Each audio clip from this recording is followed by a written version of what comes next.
사랑에 대해서 계속 알아보고 있는데 특별히 오늘 본문이 13장 7절인데 1절부터 7절까지를 한번 다시 읽어본 이유가 있습니다. 그것은 뭐냐면 오늘 본문 말씀이 어떻게 보면 1절부터 6절까지를 다 요약한 본문이라고 해도 과언이 아닙니다. 사랑은 어떻게 되어 있습니까? 사랑은 오래 참고 온유하며 시기하지 아니하며 자랑하지 아니하며 교만하지 아니하며 무례히 행하지 아니하며 자기의 유익을 구하지 아니하며 성내지 아니하며 악한 것을 생각하지 아니하며 불의를 기뻐하지 아니하며 진리와 함께 기뻐하고, 이것을 다 요약하면 뭐가 됩니까? 모든 것을 참으며 모든 것을 믿으며 모든 것을 바라며 모든 것을 견디게 되는 것입니다. 오늘 7절의 구절을 보십시오. 중간에 오늘 읽은 말씀이 있습니다. 7절에 어떻게 보면 핵심입니다. 모든 것을 믿으며 모든 것을 바라며, 이것이 있습니다. 그리고 그 앞에 뭐가 있습니까? 모든 것을 참으며, 그 뒤에 뭐가 있습니까? 모든 것을 견디느니라. 이게 엄청난 구조로 되어 있는데, 모든 것을 믿으며 모든 것을 바라면 모든 것을 참을 수 있고 모든 것을 견딜 수 있습니다. 또 오래 참고 온유하고 시기하지 아니하고 자랑하지 아니하고 교만하지 아니하고 무례히 행하지 아니하고 유익을 구하지 아니하고 성내지 아니하고 악한 것을 생각하지 아니하고 불의를 기뻐하지 아니하고 진리와 함께 기뻐하면, 그렇게 되면 그 결과 모든 것을 믿고 모든 것을 바라게 됩니다. 믿음과 소망으로 나아갑니다. 그렇게 모든 것을 믿고 모든 것을 바라서 결국 뭐 하라는 것입니까? 모든 것을 참으라는 얘기입니다. 모든 것을 견디라는 그런 말입니다. 사실 이것이 오늘 설교 전체를 요약한 것입니다. 그런데 오늘 제목이 세 사람입니다. 우리는 옛사람이 아닙니다. 세 사람입니다. 세 사람은 모든 것을 믿고 모든 것을 바라는 사람입니다. 모든 것은 무엇입니까? 이런 모양 저런 모양 많은 모양이 있습니다. 우리를 낙담시키는 이런 모양 저런 모양 많은 모양들이 있습니다. 우리를 두렵게 하는 이런 모양 저런 모양 많은 것들이 있습니다. 그 모든 것들을 만났을 때 믿음을 잃지 않는다는 것입니다. 그 모든 환경을 만났을 때 소망을 잃지 않는다는 것입니다. 그것이 세 사람입니다. 그 세 사람은 모든 것을 참습니다. 모든 것을 견딥니다. 그 세 사람은 모든 인내와 모든 그 겸손으로 주님께 나오게 된다. 그것이 바로 세 사람입니다. 다시 한번 말씀드리면 우리 안에 사랑이 있고 우리 안에 모든 것을 믿는 믿음이 있고 우리 안에 모든 것을 바라는 소망이 있으면 우리는 어떤 사람이요? 세 사람입니다. 그 세 사람은 고난에 맞서 싸웁니다. 그 세 사람은 모든 것을 견딥니다. 이것이 전체적인 구조입니다. 그럼 세 사람에 대해서 한번 조금 깊게 우리가 알아봤으면 좋겠습니다. 오늘 이 말씀을 통해서 하나님의 크신 능력이, 임재하심이 있게 되기를 주님의 이름으로 축원을 드립니다. 사랑은 모든 것을 믿으며 모든 것을 바라며, 이것은 이런 말입니다. 사랑은 믿음과 소망을 강하게 하고, 그런데 사랑은 믿음이고 사랑은 소망입니다. 믿음은 사랑이고 믿음은 소망이며 소망은 믿음이고 소망은 사랑입니다. 성경은 사랑과 믿음과 소망, 이것이 언제나 항상 함께 있다고 했습니다. 그래서 이거는 모양만 다르지 본질은 똑같습니다. 사랑은 믿음이며 믿음은 소망이며 소망은 사랑이며 소망은 믿음이며 믿음은 사랑이며 믿음은 소망인 것입니다. 사랑은 믿음과 소망을 강하게 해줍니다. 그러나 믿음은 사랑과 소망을 활발하게 해줍니다. 그리고 소망은 사랑과 믿음을 굳세게 해주는 것입니다. 이것이 오늘 가장 핵심입니다. 이런 것들을 경험하면 모든 것을 참고 모든 것을 견디느니라 라고 되어 있습니다. 너무 좋죠? 모든 은혜들은 서로 연결되어 있다라는 얘기입니다. 사랑 따로 소망 따로 믿음 따로가 아닙니다. 회개 따로 겸손 따로 그런 것 오래 참음 온유 따로가 아닙니다. 믿음은 소망이요, 믿음은 사랑이요, 사랑은 겸손이요, 겸손은 회개요, 회개는 감사요, 감사는 사랑이요. 이렇게 모든 은혜들은 서로 은혜가 은혜들을 연결하고 다른 은혜가 또 다른 은혜를 격려합니다. 이 놀라운 원리를 한번 경험하시기를 원합니다. 자, 이것들을 알기 위해서 은혜들의 핵심되는 5가지 은혜들을 제가 뽑아봤습니다. 이 핵심되는 5가지 은혜들을 가장 짧은 형태로 요약해서 용어를 한번 정의를 해드리겠습니다. 이걸 한번 잘 들어보시면 너무나 좋습니다. 기독교의 핵심입니다.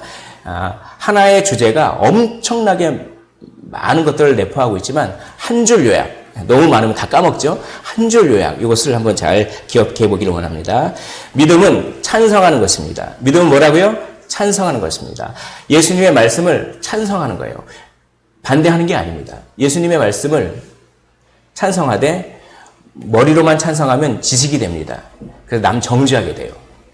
그게 아니라 머리뿐만 아니라 가슴으로도 찬성하는 것입니다. 믿음은 예수님과 예수님의 말씀을 머리와 가슴으로 찬성합니다. 그렇게 찬성하면 어떤 일이 벌어지냐면 내가 예수님과 끊을 수 없이 연결되어 있다. 이런 마음을 느낍니다. 그래서 믿음은 관계의식이라고 제가 설교했던 것입니다. 또 예수님의 말씀을 머리와 가슴으로 찬성하면 나는 약하지만 예수님은 강하다. 그래서 강하신 예수님이 내 인생을 다 이끌어 주신다. 이런 확신이 생기는 것입니다. 믿음은 찬성하는 것입니다. 머리와 가슴으로 찬성하시기를 원합니다. 소망은 무엇입니까? 기대하는 것입니다. 어떻게 기대합니까? 약속을 잘 지키신다고 생각하고 기대하는 것입니다. 그것을 신실하심이라고 합니다. 또 능력이 충분하다고 믿고, 벌써 여기서 믿음과 소망이 연결되죠. 그걸 믿고 기대하는 것입니다. 어떤 사람이 약속을 맨날 어겨요. 그 사람한테 뭘 기대할 수가 있겠습니까? 약속을 맨날 어기는데. 그러나 하나님은 약속을 어기는 법이 없습니다. 여기 복의 약속, 엄청난 약속이 많이 있죠. 이걸 다 지키시는 분인 줄 믿습니다. 인간은 능력이 없습니다. 그래서 약속을 해놓고 그걸 약속을 할 때는 정말 진짜 진실한 마음으로 그걸 꼭 지켜야지. 이런 마음이 굴뚝 같아서 거짓이 아니라 진실한 마음으로 그걸 약속합니다. 그러나 인간은 연약해서 갑자기 사고가 날 수도 있고 갑자기 몸이 아플 수도 있고 갑자기 정말 급한 일이 벌어질 수 있고 그렇기 때문에 인간은 아무리 진실되게 약속을 하더라도 그걸 다 지킬 수가 없습니다. 그러나 하나님은 과거와 현재와 미래 모든 것들을 다 주관하신 분입니다. 하나님께서 약속하셨다는 것은 무엇입니까? 과거와 현재와 미래의 상황을 다 살펴본 후에 약속하셨다는 것입니다. 그러므로 하나님의 약속은 이루어집니까? 이루어지는 줄 믿습니다. 그걸 믿고, 벌써 믿음과 소망이 연결되죠? 믿고 기대합니다. 하나님께서 나한테 이걸 해주시겠지. 하나님께서 나한테 이걸 해주시겠지. 하나님은 가능하다. 하나님은 약속을 지키신다. 그래서 나는 포기하지 않을란다. 하나님은 가능하고 하나님은 약속을 지키시기 때문에 나는 내 인생을 결코 포기하지 않을 것이다. 이게 뭡니까? 소망입니다. 사랑은 가장 좋아하는 것이 사랑입니다. 사랑은 무엇입니까? 가장 좋아하는 것입니다. 하나님을 가장 좋아해서 하나님의 말씀을 가장 좋아해서 고난을 감수하면서까지 하나님이 좋아하는 일을 선택하는 것이 사랑입니다. 그러니까 하나님을 사랑해서 다른 것들을 포기하고 예배의 자리로 오셨지 않습니까? 벌써 사랑의 은혜가 있으신 거죠. 힘들어도 실천하고 싶다. 내가 좋아하는 존재를 위해서. 이게 사랑의 마음입니다. 믿음은 찬성하는 것입니다. 소망은 기대하는 것입니다. 사랑은 더 좋아하는 것입니다. 자, 겸손은 뭡니까? 자기가 무가치함을 인정하는 것입니다. 사람과 비교하면 안 됩니다. 그러면은 막 상처받아요. 사람과는 절대로 비교하지 마십시오. 사람과는 비교할 필요가 없습니다. 비교는 누구랑만 합니까? 하나님만 하는 것입니다. 하나님과 비교하면 하나님 앞에서는 무가치하지만 그 무가치한 나를 하나님께서 받아주셨다라고 오히려 자존감이 생기고 오히려 감사가 넘치는 것입니다. 심판을 받아 마땅할 정도로 부족하다라고 하는 걸 인정하는 것이 겸손입니다. 근데 이렇게 인정하면 그럼에도 불구하고 내가 받아들여졌다고 하는 사랑을 동시에 느끼는 것입니다. 그래서 이 겸손은 자기 학대하는 것이 아니라 오히려 자기를 살리는 길인 줄 믿습니다. 자, 회개는 뭡니까? 생각이 변하는 것입니다. 뭐에 대한 생각입니까? 죄에 대한 생각이 바뀌는 것입니다. 그리고 그 죄를 슬퍼하는 것입니다. 전에는 이것이 죄라고 생각되지 않았습니다. 그러나 회개의 영이 오면 그게 죄였구나라고 깨닫게 됩니다. 전에는 그게 좋은 것인 줄 알았습니다. 그러나 회개의 영이 딱 오면 그게 결코 좋은 것이 아니라 나쁜 것이었음을 알게 됩니다. 그리고 나쁜 것을 좋게 생각했던 내 자신이 슬퍼집니다. 그래서 나는 하나님을 거역한 죄인이다 라고 하는 말이 그런 음성이 듭니다. 죄의 정의는 뭡니까? 세상적으로는 어떤 법을 지키지 않는 것이 죄라고 이렇게 정의할 수 있습니다. 어떤 도덕이라든지. 그러나 성경에서 말하는 죄는 약간 틀립니다. 단순히 도덕이라든지 규칙을 어기는 것이 죄가 아닙니다. 성경에서 말하는 죄는 뭐냐면 하나님을 거역하고 하나님을 반대하고자 하는 마음, 그런 방향성 모두가 다 죄인 것입니다. 전에는 내가 도덕은 잘 지키니까 나는 죄인이 아니라고 생각했습니다.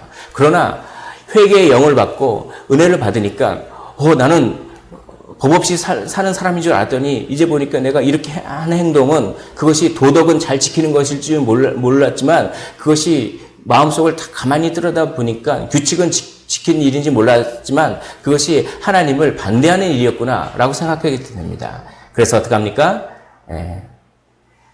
슬퍼합니다. 그것이 회개인 것입니다. 온전히 찬성하는 것, 믿음입니다. 신실하심에 기대하는 것, 소망입니다. 가장 좋아하는 것, 사랑입니다. 무가치함을 인정하는 것, 겸손입니다. 죄를 올바르게 슬퍼하는 것, 이것이 무엇입니까? 회개입니다. 또 반복합니다. 하나님과 끊을 수 없이 연결되어 있다. 믿음입니다. 하나님은 가능하시고 하나님은 약속을 지키십니다. 소망입니다. 하나님을 좋아한다. 그래서 힘들어도 실천한다. 사랑입니다. 나는 심판을 받아 마땅할 정도로 부족하다. 겸손입니다. 하나님을 거역한 죄인이다. 회개인 것입니다. 이것은 하나님을 아는 지식을 받을 때 이러한 마음이 생깁니다. 몇 주 계속해서 우리가 하나님을 아는 지식이 아름다움의 형태로 온다고 제가 말씀드렸습니다. 하나님이 너무 아름답고 하나님 너무 탁월한데 나는 그거에 비해서 너무나 보잘것없고 근데 그런 나를 그렇게 사랑하시고 이런 것들이 맞물리면서 회개가 터지고 믿음이 생기고 소망이 생기고 사랑이 생기고 나도 그 하나님께서 나를 사랑하셨으니 나도 그 하나님께 은혜를 보온의 마음으로 살아야지 감사가 생기고 다 그것이 하나님의 영광을 아는 그 지식 하나님이 너무나 위대하시고 크고 높고 탁월하신 분임을 아는 참된 지식을 경험할 때 이런 것들이 생깁니다. 바라옵기는 그런 지식을 경험하셨으면 그런 지식을 계속 추구하시길 원합니다. 그런 지식이 조금 경험하지 못했다면 그런 지식을 마음속으로 좀 달라고 기도하시길 원합니다. 이것이 가장 핵심입니다. 이것을 경험한 사람은 결코 하나님을 배반하는 법이 없습니다. 배반할래야 배반할 수가 없습니다. 그래서 예레미야는 이렇게 고백합니다. 내가 이것을 전하지 않고서는 내 마음이 들끓는 것 같아서 견딜 수 없나이다. 이것은 하나님의 영광을 경험한 사람이 하는 그런 고백인 줄 믿습니다. 자, 이렇게 용어를 다 정리했습니다. 그러면 모든 은혜들이 다 연결되어 있다. 사랑은 소망이요, 소망은 사랑이요, 이런 것. 이게 과연 우리에게 도대체 어떤 의미인가? 여기 깊은 의미가 있습니다. 그것을 한번 살펴보도록 하겠습니다. 믿음과 소망과 사랑과 회개와 겸손, 여기에 감사, 또 온유, 다 있죠. 이렇게 3차원적으로 서로가 서로를 다 연결되어 있습니다. 그래서 믿음은 온전히 찬성하는 것인데 온전히 찬성하면 기대하게 되죠. 소망을 깨게 됩니다. 또 기대를 많이 하면 할수록 더 많이 찬성하게 됩니다. 이런 식으로 믿음과 소망이 막 연결됩니다. 또 믿음과 사랑을 보겠습니다. 온전히 찬성도 안 하는데 좋아할 수 있습니까? 온전히 찬성하니까 더 좋아하는 것이죠. 그러면 더 좋아할수록 더 많이 찬성하지 않겠습니까? 이렇게 소망과 믿음과 사랑, 겸손과 회개 이런 것들이 다 연결되었다라고 하는 것입니다. 이거는 모습은 다르지만 본질이 같다라고 하는 것을 우리에게 알려줍니다. 마치 프리즘에 빛이 통과하면 우리 여러 가지 다양한 색깔로 나오지 않습니까? 다양한 색깔로 나와도 무엇입니까? 본질은 같습니다. 본질은 같습니다.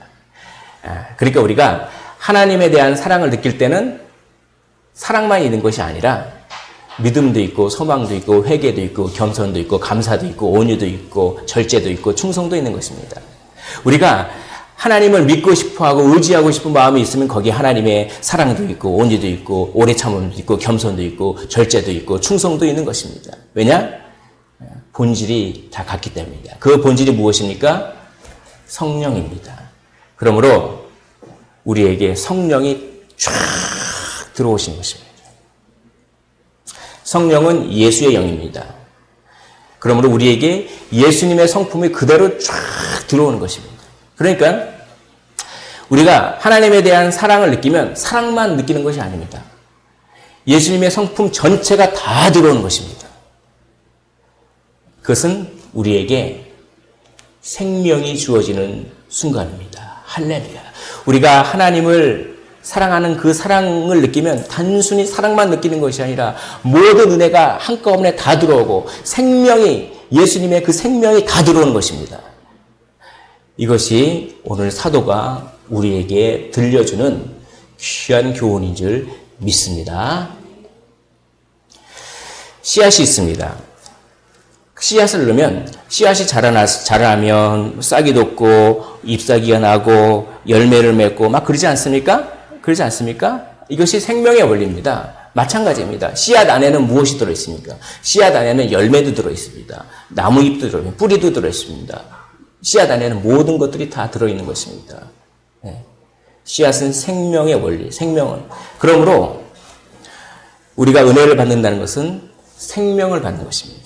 그 생명 안에는 믿음이 들어있고 소망이 들어있고 사랑이 들어있고 겸손이 들어있고 회개가 들어있고 기쁨이 들어있고 감사가 들어있고 온유가 들어있고 인내가 들어있고 절제가 들어있고 충성이 들어있고 화평이 들어있고 자비가 들어있고 양선이 들어있는 줄 믿습니다. 그러니까 나는 믿음은 강한데 사랑은 없어. 그러면 혹시 그 믿음이 진짜인지 살펴봐야 합니다. 진짜 믿음이 있으면 사랑도 같이 들어옵니다. 왜냐하면 본질, 성령님께서 그 동일한 본질 성령님께서 주셨기 때문에. 물론 사람마다 기질이 있어서 어떤 사람은 섬기고 수고하고 하는 게 더 은사가 있어서 사랑이 많고, 어떤 사람은 믿음이 많고, 어떤 사람은 잘 낙담하지 않고 소망이 많고, 사람마다 편차가 있지만, 그러나 그것이 아예 없는 것과는 차원이 틀립니다. 그러니까 사랑은 막 넘쳐나는데 막 누구한테 뭐 주고 막 그러는데 믿음은 아예 없습니다. 그러면 그 사랑은 한번 생각해 봐야 합니다. 그게 하나님께로부터 온 사랑인지를 생각해 봐야 하는 것이죠. 왜냐하면 사랑이 있으면 믿음도 있고, 믿음이 있으면 소망도 있고, 소망이 있으면 회개가 있기 때문에 그렇습니다. 나는 믿음도 있고 소망도 있고 사랑도 있는데 죄를 별로 뉘우치고 싶지는 않아. 회개가 없어. 그러면 그 자신이 가지고 있는 사랑과 소망과 믿음, 이것이 정말로 성령으로부터 온 것인지 생각해 봐야 합니다. 모든 은혜는 한 본질로부터 부여받았기 때문에 그렇습니다. 마치 어린아이가 탁 태어나면은, 어린아이 어떻게 습니까? 탁 태어나면 어린아이라고 해서 몸에 지체가 다 없으니까, 물론 특수한 경우 빼고 보편적으로 어린아이라고 해서 손발 다 없이 태어납니까? 모든 어린아이가? 그러다가 자라면서 손이 생기고 그렇습니까? 아니죠. 물론 태아 때는 그런 게 있지만 생명이라는 거 그렇습니다. 한번 어린아이가 딱 나면 어른들이 갖고 있는 모든 지체를 다 갖고 있습니다. 단지 약할 뿐이죠. 우리가 거듭났습니다. 우리는 영적으로 다시 태어났습니다. 우리는 살아났습니다. 그러면 예수님이 가지고 있는 성품을 우리는 다 가지고 있습니다. 다만 약할 뿐입니다. 그러므로 우리가 계속해서 자라나가야 합니다. 그러면 우리가 그리스도의 장성한 분량까지, 왜냐하면 예수님이 우리 안에 확 들어오셨기 때문에, 생명, 예수님의 생명이 확 들어오셨기 때문에 그리스도의 장성한 분량까지 자라나시기를 주님의 이름으로 축원을 드립니다. 예, 바로 생명을 받았습니다. 은혜를 받았다는 것은, 어떤 한 은혜를 진실하게 받았다는 것은 그 한 은혜만 받은 것이 아니라 모든 은혜를 다 받은 것입니다. 할렐루야. 바로 생명을 받은 것입니다. 새 사람이 되었습니다. 은혜를 받았다는 것은 단순히 어떤 감동을 받았다는 것이 아니라 생명 그 자체를 받은 줄 믿습니다. 새 사람이 되었습니다. 이전 것은 다 지나갔습니다. 새 것이 된 줄 믿습니다. 그러나 우리는 한때 생명을 잃어버렸습니다. 죄를 지어서 생명을 잃어버렸습니다. 토마스 보스턴이라고 하는 사람은 사람을 4가지 상태로 나눕니다. 무죄의 상태, 죄인의 상태, 은혜의 상태, 영광의 상태, 이렇게 나눕니다. 무죄의 상태는 죄를 지을 수 있는 상태입니다. 죄가 없습니다. 죄가 없지만 죄를 지을 수 있는 상태입니다. 그것은 첫째 아담의 상태입니다. 죄인의 상태는 죄를 지을 수밖에 없는 상태입니다. 이것은 타락한 인간의 상태입니다. 타락한 인간은 선을 행할 힘이 없습니다.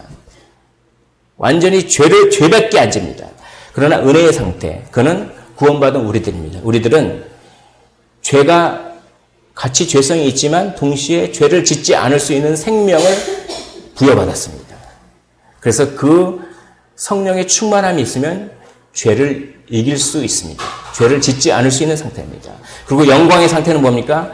죄를 지을 수 없는 상태, 죄 짓는 것이 불가능한 상태가 우리가 나중에 천국 가면 이런 영광의 상태에 있게 된다라고 이야기를 하는 것입니다.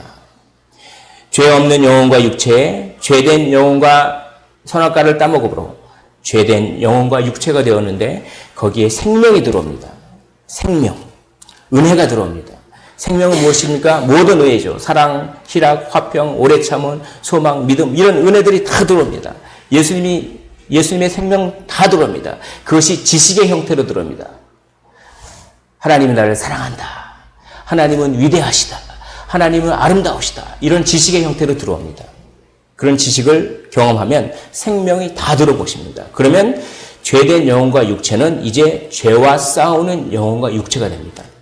그리고 죄와 싸우는 영혼과 육체는 나중에 죄를 못 짓는 영혼과 육체가 되는 것입니다.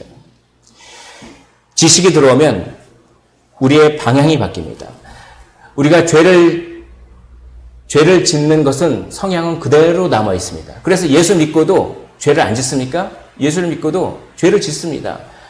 어떻게 보면 예수 안 믿는 사람보다 죄를 더 많이 지을 수도 있습니다. 왜냐하면 옛사람은 완전히 죄된 영혼과 육체를 가지고 있었는데 생명이 싹 들어오면 방향이 바뀝니다. 우리가 생명이 들어온다고 해서 영혼은 지성과 감정과 의지로 되어 있습니다. 그러면 우리가 그 생명이 싹 들어온다고 해서 영혼의 본질은 바뀌는 것이 아닙니다. 즉, 생명이 싹 들어온다고 해서 우리의 지성이 없어집니까? 감정이 없어집니까? 의지가 없어집니까? 아닙니다. 그대로 있습니다. 그러나 무엇이 바뀝니까? 방향이 바뀝니다. 예전에는 자기를 좋아하는 방향으로 결단하고 의지를 발휘하고 자기에게 행복을 주는 그것이 좋았고 감정이 자기에게 행복이 주는 것이 재밌었고 그렇지만 이제 어떻게 됩니까? 하나님의 기뻐하는 것이 내가 기뻐하는 것이고 하나님의 행복이 나의 행복이 돼서 우리의 지성은 하나님의 말씀을 깨닫는 것을 좋아하게 됩니다. 우리의 감정은 하나님이 좋아하는 모습을 좋아하게 됩니다. 우리의 의지는 하나님이 좋아하는 일을 하기를 결단하기를 좋아하게 되는 것입니다. 이렇게 방향이 바뀝니다. 방향이 바뀌어도 옛날 죄를 향하려고 했던 그거는 그대로 남아 있습니다. 구원받았다고 해서 옛날에 그 옛사람에게 속한 성향은 그것은 없어져 버린 것이 아닙니다. 그냥 남아 있습니다. 그냥 남아있는 상황에서 새로운 성향이 들어오는 것입니다. 그래서 우리는 두 가지의 성향이 있습니다. 어떤 성향이죠? 죄를 향하려고 하는 성향이 있습니다. 또 거룩을 향하려는 성향이 있습니다. 이 죄를 향하려는 성향을 죄성, 죄의 몸이라고 합니다. 이것이 죽는 순간 없어집니다. 신자는. 그래서 어떻게 합니까? 거룩을 향하는 영혼과 육체가 된 것이죠. 그래서 죄를 안 지을 수 있는 사람이 나중에 되는 것입니다. 그러나 지금은 죄성은 그대로 있지만 새 사람입니다. 신부는 새 사람인 것입니다. 죄를 안 지을 수 있는 능력이 우리에게 있는 것입니다. 그런데 보십시오. 옛사람과 죄성이 있는 새 사람과 차이를 모르겠습니다. 똑같이 죄를 짓지 않습니까? 눈에 보기에는 똑같습니다. 그러나 옛사람은 그 죄가 우리를 완전히 지배합니다. 그러나 죄성이 있는 새 사람은 그 죄가 우리를 지배하지 않습니다. 이것이 무슨 말이냐면 이런 얘기입니다. 옛사람은 그 죄 때문에 지옥에 갑니다. 그 죄가 지옥에 갑니다. 그러나 그렇게 지배합니다, 사람을. 그러나 새 사람은, 죄성이 있는 새 사람은 그 죄 때문에 지옥에 가지는 않습니다. 그 죄를 짓더라도. 왜냐하면 이렇게 됩니다. 옛사람이 죄를 지면 그 죄가 다 증거물로 제출됩니다. 하나님의 법정에서 이 사람은 옛날에 이런 죄를 졌고 저런 죄를 졌고 이런 죄를 졌으니 사탄이 마귀가 검사 역할을 합니다. 사형죄로 제가 청구합니다. 그러면 하나님께서 재판장이 돼서 사형시켜라 이렇게 되는 것입니다. 그런 의미에서 옛사람의 죄는 사람을 지배합니다. 그러나 새 사람이 지은 죄는 사람을 지배할 수는 없습니다. 성향은 있어도. 왜냐하면 똑같이 법정에서 마귀가 이 사람은 예수를 믿는 사람이지만 이런 죄를 졌습니다. 저런 죄를 졌습니다. 이런 죄를 졌습니다. 하고 마귀가 검사가 돼서 증거를 제출합니다. 그러면 그때 변호사가 등장합니다. 변호사가 등장해서 이렇게 얘기합니다. 맞습니다. 이 사람은 저런 죄를 졌습니다. 그러나 제가 대신 죽었습니다. 맞습니다. 저 사람은 저런 죄를 졌지만 제가 대신 죽었습니다. 그래서 검사인 마귀가 죄의 증거를 제출하는 족적 즉시 제가 대신 죽었습니다. 제가 대신 죽었습니다. 제가 대신 죽었습니다. 하니까 죄가 능력을 발휘하지 못하는 것입니다. 그것이 옛사람과 죄 있는 새사람과의 근본적인 차이입니다. 여러분, 원래 우리는 죄 때문에 죽을 수밖에 없는 그런 사람이었습니다. 그러나 우리 구주 예수 그리스도께서 우리를 위해서 대신 죽으셨기 때문에 우리에게 죄를 짓는 죄의 성향은 그대로 남아있을지언정 그 죄를 짓는 성향이 우리의 운명을 좌우하지는 않습니다. 할렐루야.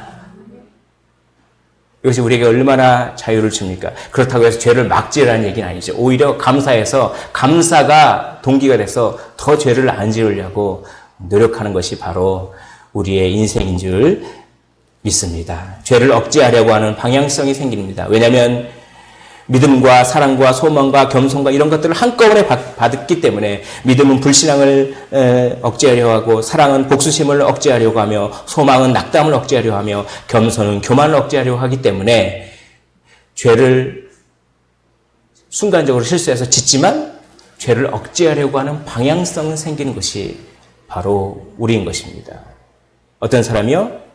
모든 것을 믿고 모든 것을 바라는 사람은 바로 생명을 받은 사람이기 때문에 죄를 억제하려고 하는 방향성이 있다.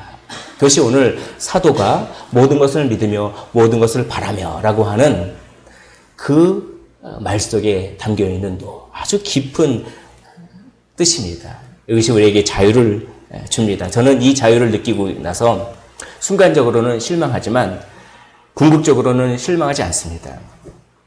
오늘 죽으면 바로 천국입니다. 이것이 우리의 신자가 세상에 맞서 싸우는 방법입니다. 세상이 아무리 우리를 두렵게 하더라도 우리는 순간적으로 두려워할 수 있지만 예수님께서 우리를 위해서 대신 죽으셨기 때문에 우리는 힘과 용기가 있습니다. 그 힘과 용기로 부딪히는 것입니다. 사랑하는 성도 여러분, 부딪히십시오. 누가 도와주십니까? 예수님이 도와주십니다.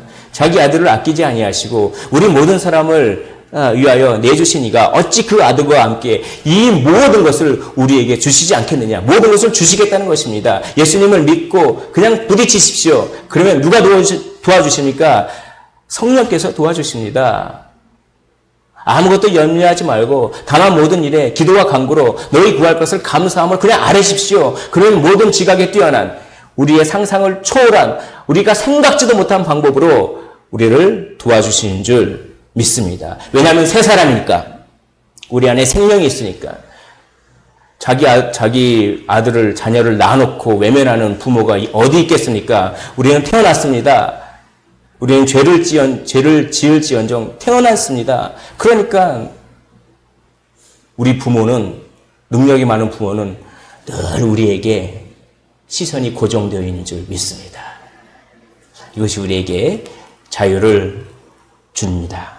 어두운 방에 빛이 들어오면 어둠이 사라지듯 이전 것도 새 것이 오면 다 지나갑니다. 물론 완전할 수는 없습니다. 그럼에도 불구하고 모든 것들이 새롭게 되는 줄 믿습니다. 그런즉 누구든지 그리스도 안에 있으면 새로운 피조물이라. 비록 죄성이 있어도 그 죄성은 전에 있던 옛사람의 죄하고는 근본적으로 다릅니다. 이전 것은 지나갔으니 보라 새 것이 되었도다. 너희가 전에는 어둠이더니 이제는 주 안에서 빛이라. 빛의 자녀들처럼 행하라. 모든 것을 참으십시오. 모든 것을 견디시기를 원합니다.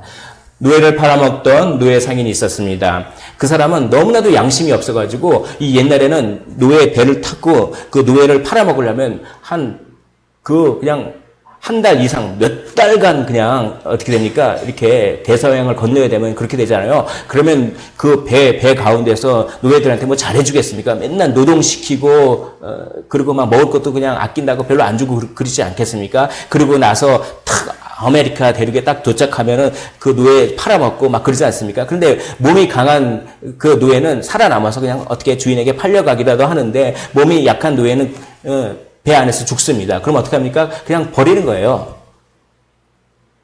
그냥 버려요. 배 밖으로. 너무 좋지 않습니까? 그냥 뭐 어디 장사 지낼 필요도 없이 그냥 너무 그냥 간단합니다. 쉽습니다. 이렇게 하면서도 아무런 양심의 가책이 없었던 저 사람은 사람이 아니라 물건이다. 나의 돈을 벌어주기 위한 물건이다. 이렇게 아무런 양심의 가책도 없었던 어떤 한 사람이 있었습니다. 그 사람이 배를 타고 여전히 노예를 팔려고 하는데 심한 폭풍우가 칩니다. 엄청난 폭풍이, 이전에는 경험하지 못했던 엄청난 폭풍에 사로잡혀서 거의 죽을 지경이 됐습니다. 그때 이분이 예수님을 만난 것입니다. 제가 노예를 물건 취급했습니다. 제가 제 욕심 때문에 노예들을 배 밖으로 버리고 그랬습니다. 막 그렇게 고백하기 시작합니다. 그때 그런 나도 예수님께서 받아주시는 것을 경험했습니다. 그래서 그 사람의 인생이 완전히 바뀌었습니다. 그분은 목사님이 되셔서 나중에는 노예 폐지 운동에 엄청난 노력을 했던 그분의 이름은 존 뉴턴입니다. 그분은 이런 찬송가 가사를 지었습니다. 한때는 나는 잃어버렸던 존재였습니다. 그러나 지금은 발견된 존재입니다. 한때는 하나님으로부터 완전히 잊혀진 존재였습니다. 그러나 지금은 하나님께서 나에게 시선을 고정하는 새 생명이 된 그런 존재입니다. 한때는 눈이 멀었습니다. 나밖에 몰랐습니다. 그래서 노예도 물건 취급했습니다. 그러나 지금은 무엇이 진리인지, 무엇이 하나님이 기뻐하는 일인지 볼 줄 알게 됐습니다. 전에는 그저 내가 돈 많이 벌고 내가 잘 살면, 잘 먹고 잘 살면 그게 좋은 줄 알고 그게 선인 줄 알고 그래서 노예도 막 마음대로 하고 그래서 눈멀었습니다. 그러나 지금은 무엇이 정말로 하나님이 기뻐하시는지 보게 됩니다. 그것을 이렇게 잃었던 생명 찾았고, 이게 뭡니까? 내가 잃어버렸던 생명이었는데 내가 주님에 의해서 찾아졌습니다. 이런 뜻입니다. 광명을 얻었네. 전에는 보지 못하던 것을 보게 되었습니다. I once was lost. 한때는 잃어버렸던 존재였으나 but now, 그러나 지금은 am found, 발견된 존재입니다. was blind, 한때는 눈이 멀었지만 but now, 그러나 지금은 I see, 나는 봅니다. 잃었던 생명 찾았고 광명을 얻었네. 우리 모두 주님께서 복 주시기를 간절히 소원을 드립니다. 새 사람입니까? 죄를 억제하려고 하십니까? 새 사람은 새 생명을 받았고 새 생명 속에는 죄를 억제하는 모든 은혜들이 다 들어있기 때문입니다. 아기의 지체들은 아직은 매우 불완전한 상태이지만 아기는 어떤 한 지체도 모자람 없이 어른이 가진 지체들을 다 가지고 있습니다. 비록 어떤 부분에서는 희미할 수는 있으나 그 부분이 전혀 없는 것과는 다른 것입니다. 그러므로 우리는 모든 능력을 받았기 때문에 죄와 대항해서 싸울 수 있습니다. 당당히 고난에 맞서시길 원합니다. 우리 주님께서 우리는 주님으로부터 발견된 존재입니다. 늘 주님의 시선이 우리에게 있는 줄 믿습니다. 모든 은혜가 조화를 이룹니까? 한 은혜를 다른 은혜로 점검해 보십시오. 믿음이 회개와 겸손을 동반하고 있는지, 사랑으로 역사하는 믿음이 있는지, 확신이 있는 사랑인지, 믿음에 기초한 소망인지. 만약에 한 은혜는 있어도 한 은혜는 없다고 하면 그것은 하나님의 영광이 아니라 자기의 유익 때문에 한 어떻게 보면 종교적인 행동일 뿐입니다. 거짓된 것은 하나님을 사랑하는 마음에서 일어나는 것이 아닙니다. 양심의 두려움과 양심의 불편 때문에 아니면 뭔가 벌 받을까봐 그것이 무서워서 아마 그래서 하나님께로 나왔을 수도 있습니다. 그런 마음이 바뀌지 않은 채 그대로 있으면 종교적인 열심이 있어 보여도 결국은 세상에 있는 무서운 재난들을 보고 잠시 마음에 이끌리게 되지만 환난에서부터 자유롭게 되면 다시 세상으로 향한다라고 에드워즈 목사님은 이야기하고 있는 것입니다. 우리 안에 참된 생명이 있으면 믿음만 있는 것이 아닙니다. 믿음과 사랑도 있습니다. 그리고 소망도 있습니다. 회개도 있습니다. 겸손도 있습니다. 그것이 생명의 원리이기 때문에 그렇습니다. 저는 곧 뒤집지 않은 전병이라. 전병은 한쪽이 탈 정도로 열기가 주어졌습니다. 그러나 다른 쪽은 익지 않고 그대로입니다. 호세아 선지자에게 하나님께서 얘기합니다. 저 이스라엘 에브라임 사람들보다 도대체 저 사람들 꼭 전병 같다. 어떤 전병이냐면 그냥 한쪽을 하고 전병이 탈 때까지 뒤집지도 않는 전병 같다. 한쪽은 엄청나게 타들어가는데, 그러니까 믿음은 엄청나게 많은데 사랑은 하나도 없다. 뭐 이런 것이죠. 소망은 엄청나게 많은데 회개는 하나도 안 하고 뒤집지 않은 전병 같구나. 전병이 있는데 한쪽은 엄청나게 열기가 가해서 다 타버렸습니다. 그리고 한쪽은 뒤집지 않아서 서리고 버렸습니다. 그 전병을 먹을 수 있습니까? 그래서 하나님께서 너희들은 그런 뒤집지 않은 전병이라서 도저히 써먹을 수가 없구나. 이렇게 호세아 선지자를 통해서 얘기했습니다. 바로 은혜가 조화롭지 못하면 그 은혜는 사용할 수 없는 거짓 은혜인 것입니다. 제가 이렇게 모든 것들을 말한 것은 단 한 가지입니다. 새 생명을 받으셨습니까? 하나님의 놀라운 은혜를 받으셨습니까? 그러면 죄와 싸우려고 하는 사람입니다. 죄와 싸울 수 있는 능력이 있습니다. 모든 것을 믿으며 모든 것을 바라며, 이것은 결국 투쟁심을 말하는 것입니다.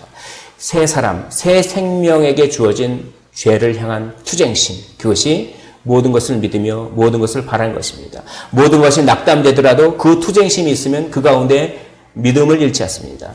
모든 것이 힘들지라도 그 가운데 죄를 향한 투쟁심이 있으면 모든 소망을 잃지 않습니다. 그래서 이 투쟁심 앞뒤로 모든 것을 참으며 모든 것을 견디니라는 말씀이 있는 것입니다.